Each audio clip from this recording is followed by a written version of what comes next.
افرأیت من اتخذ الہہ ہواہ، یہ آیت اس سے پہلے بھی آ چکی ہے، اب پھر آ گئی ہے۔ کیا تم نے دیکھا اس شخص کو جس نے اپنی خواہش نفس کو اپنا الہ بنایا ہوا ہے؟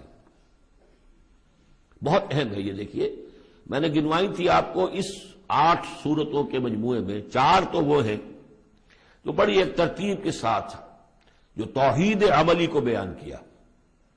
توحید عملی کیا ہے؟ اللہ کی بندگی، اپنی اطاعت کو اس کو خالص کرتے ہوئے، صرف اسی کی اطاعت، اس کی اطاعت سے منہ موڑ کر کسی اور کی اطاعت یا مخلوق میں سے کسی کی اطاعت ایسے معاملے میں جس میں خالق کی پھر معصیت لازم آ رہی ہے، یہ شرک ہے۔ توحید یہ ہے کہ تم اعبدوا اللہ مخلصا لہ الدین، اللہ کی بندگی کرو، عبادت کرو، اس کے لیے اپنی اطاعت کو خالص کرتے ہیں۔ اسی کا ایک داخلی رخ ہے، دعا اللہ سے کرو لیکن مخلصین لہ الدین۔ پہلی بات سورہ زمر میں، دوسری سورہ مومن میں۔ اب اللہ ہی کی دعوت، توحید کی دعوت لوگوں تک پہنچاؤ۔ ومن احسن قولا ممن دعا الی اللہ وعمل صالحا وقال اننی من المسلمین، اور اس کا جو ذریعہ ہے، میڈیم ہے اس دعوت کا، وہ قرآن ہے۔ لہذا سورہ حمیم سجدہ میں 6 جگہ قرآن کی عظمت کا بیان، اور یہ کہ دعوت جو ہے اس کی مرکزی مضمون۔ اس دعوت کے نتیجے میں جو لوگ آئیں، ملے، جڑے، جمع ہوں، طاقت بنے، اور پھر وہ باطل کے غلبے کو ختم کر کے اللہ کے دین کو غالب کرے، یہ ہے اقامت الدین، یہ مرکزی مضمون ہے سورہ شورى کا۔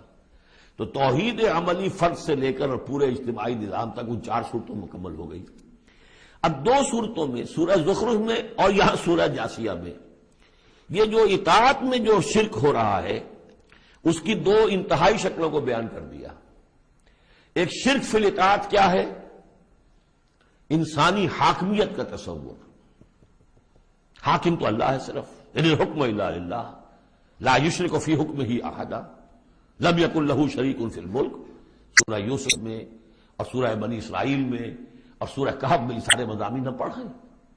لیکن کوئی بھی حاکمیت کا اگر دعویٰ کرتا میں حاکم ہوں یہاں کا، جو چاہوں کروں، تو اس نے خدائی کا دعویٰ کیا۔ یہ تو شرک کی بدترین شکل ہو گئی۔ یہی دعویٰ فرعون کا تھا، یہی نمرود کا تھا۔ اسی طریقے سے انفرادی سطح پر شرک فی الاطاعت کیا ہے؟ نفس آپ کا جو ہے اندر ایک تقاضا کرتا ہے مجھے اس وقت یہ چیز چاہیے، اور آپ کو معلوم ہے کہ وہ حرام ہے، اللہ نے اسے حرام ٹھہرایا ہے۔ نفس میں فرض کیجئے جنسی خواہش ابھری ہے، حلال ذریعہ اس وقت آپ کے پاس کوئی نہیں ہے، بیوی موجود نہیں ہے یا شادی نہیں ہوئی آپ کی، نفس زور لگا رہا ہے، آپ نے کوئی حرام راستہ اختیار کر لیا۔ کیا مانی ہوئے کہ آپ نے نفس کی اطاعت کی ایک ایسے کام میں جو اللہ نے منع کیا ہوا، تو آپ کا معبود کون ہوا؟ نفس۔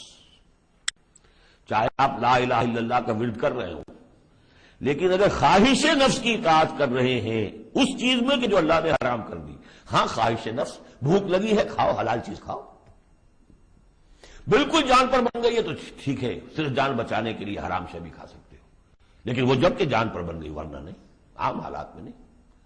اب یہ کہ اللہ تعالیٰ نے جو خواہش ہے، جنسی خواہش ہے، شادی کرو، نکاح کرو، لیکن حرام ذریعے سے نفس کا کوئی تقاضا پورا کیا تو اس کے معنی کیا ہوئے؟ تمہارا معبود اب نفس ہے۔ اس سے بھی آگے بڑھ کر حضور نے اس طرح واضح کر دیا، قیس عبد الدینار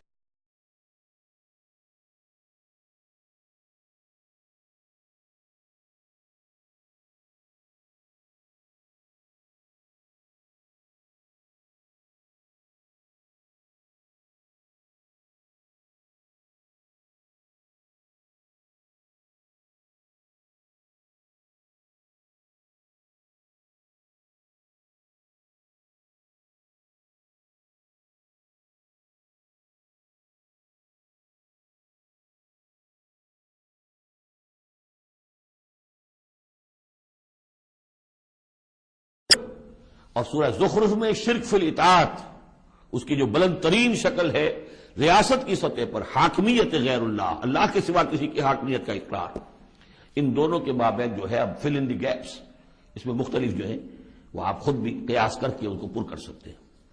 افرأیت من اتخذ الہہ ہواہ واضلہ اللہ علی علم، کیا تم نے غور کیا اس شخص کی حالت پر کہ جس نے اپنی خواہش نفس کو اپنا معبود بنا رکھا ہے اور اللہ نے اسے گمراہ کر دیا ہے اس کے علم کے باوجود؟ عالم بہت بڑا ہے، بہت بڑا سائنسدان ہے، لیکن یہ کہ ساری سائنسدانیت جو ہے اس کی اس کے نتیجے میں ایمان اسے نہیں مل رہا ہے. گویا کہ ختم اللہ علی قلوبہم وعلی سمعہم وعلی ابصارہم، اللہ نے وہ مہر لگا دی ہے ان کے اوپر کہ پوری کائنات دیکھ لی، چھان لی، پھٹک لی، پھر بھی اللہ نظر نہیں آیا.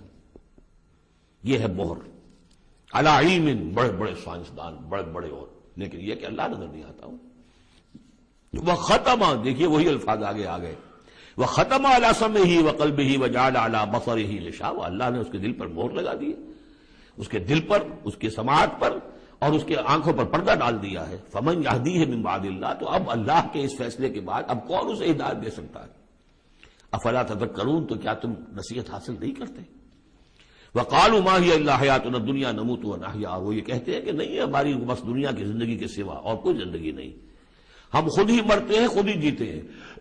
یہ ایک آیت میں یا ایک جملہ کہہ لیجئے یہاں پر پورا میٹیریلزم بھی ایک مذہب ہے کہ ہم کسی اور شے کو نہیں مانتے، میٹر ہی میٹر ہے، بس میٹر ہی کی صفات ہیں، پراپرٹیز آف دی میٹر ہیں، اس میٹر ہی کا انٹر ایکشن ہے، اسی سے کچھ چیز بدل گئی، ادھر ہو گئی ادھر ہو گئی، فزیکل اینڈ کیمیکل چینجز کے لاز ہیں، اس سے کائنات خود بخود چل رہی، کوئی چلانے والا نہیں، آپ ہی بنی تھی، کوئی بنانے والا نہیں، اور چلتی رہے گی.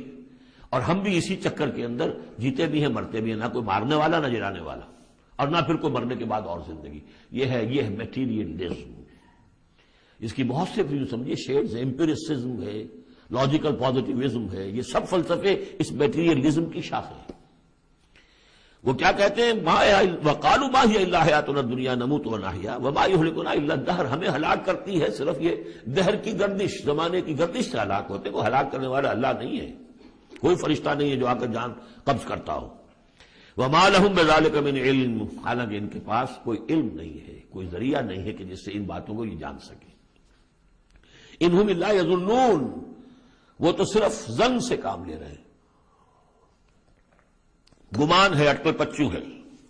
وَإِذَا تُتْلَىٰ عَلَيْهِمْ آيَاتُنَا بَيِّنَاتٍ، اور جب انہیں پڑھ کر سنائی جاتی ہے ہماری روشن آیات، مَا كَانَ حُجَّتُهُمْ إِلَّا أَن قَالُوا ائْتُوا بِآبَائِنَا إِن كُنتُمْ صَادِقِينَ. تو ان کی دلیل تو بس یہی ہوتی ہے ایک، اچھا اگر کہتے ہو کہ بعد سے بعد الموت ہو تو ہمارے آباء و اجداد کو زندہ کر کے ہمیں دکھا دو، ہم مان لیں گے کہ ہمیں بھی اٹھا لیا جائے گا.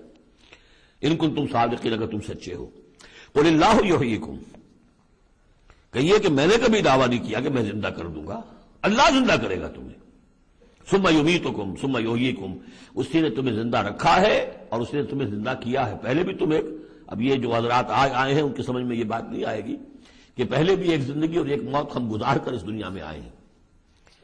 قل اللہ یحییکم ثم یمیتکم، پھر وہ تمہیں مارے گا. ثم یجمعکم الی یوم القیامہ، اور پھر تمہیں جمع کرے گا قیامت کے دن. لا ریب فیہ، جس میں کوئی شک نہیں. ولکن اکثر الناس لا یعلمون، لیکن اکثر لوگ جانتے نہیں ہیں.